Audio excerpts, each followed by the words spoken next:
Hey everyone, hope you're all well. You've been asking me how to make chia seed pudding. So I made some yesterday that some of you commented on, and this is what it looks like. I kept it in the fridge overnight in one of the NutriBullet pots with the airtight lid. And in this one is 3 tablespoons of chia. It's got a teaspoon of this, which is 7 Hills blueberry powder. It's got a handful of blueberries, and then it's got half a can of this, which is the lighter coconut milk from Sainsbury's, which is actually all liquid. In the full fat version you tend to get the coconut water and then the solid coconut milk on top, but this is very runny, so it's perfect. And the consistency, I don't know whether you can see that, it's quite gloopy. It does look a bit like frog spawn, but it tastes absolutely delicious. So I'm going to show you how to make a chocolate version, and I'm going to be making it in one of my snap pot lids. I think if they're in airtight containers, it's much better consistency the next day than it is if you make it just in a Tupperware or in a normal dish. So I love these, and these are about 300 mils, I think. So what am I going to do? I've got a few different ingredients. I'm going to start off with chia seeds. I have a little tablespoon measuring contraption, which just makes it really easy. So I'm going to put, this is going to be quite noisy I think, I'm going to put 3 tablespoons of chia seeds into the bottom of my pot. It makes it so easy to measure with this. 1, 2, 3, like so. Then I've got organic cacao powder.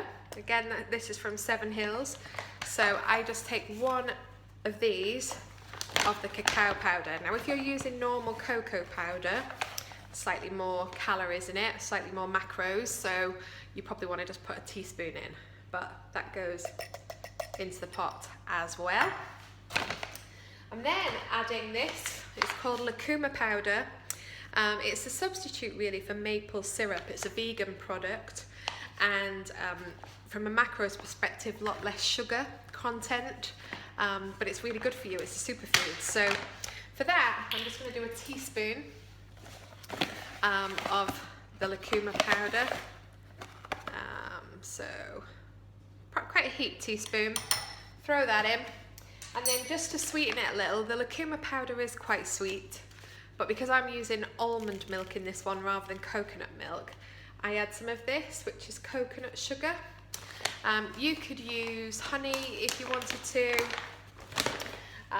or you could put maybe some stevia in there if you wanted to add some sweetness, but I like to keep it natural, so just a teaspoonful, throw that in. And then you've got all of your dry ingredients in there, so chia, lucuma, coconut sugar, and the raw cacao powder. I'm sure I probably say that wrong. And then I'm going to top it with unsweetened almond milk. And for that quantity of chia seeds, 3 tablespoons, I use about 250 mils. But I don't measure it, I just kind of throw it in until it's near the top of my pot, like so. Now, the biggest thing I think about this is you need to stir it in really well. So you've got to push the cocoa powder down into the milk with the back of your spoon, because cocoa powder has this habit of rising to the top. It's really bizarre. But if you push it down with the back of your spoon, the milk starts to absorb it.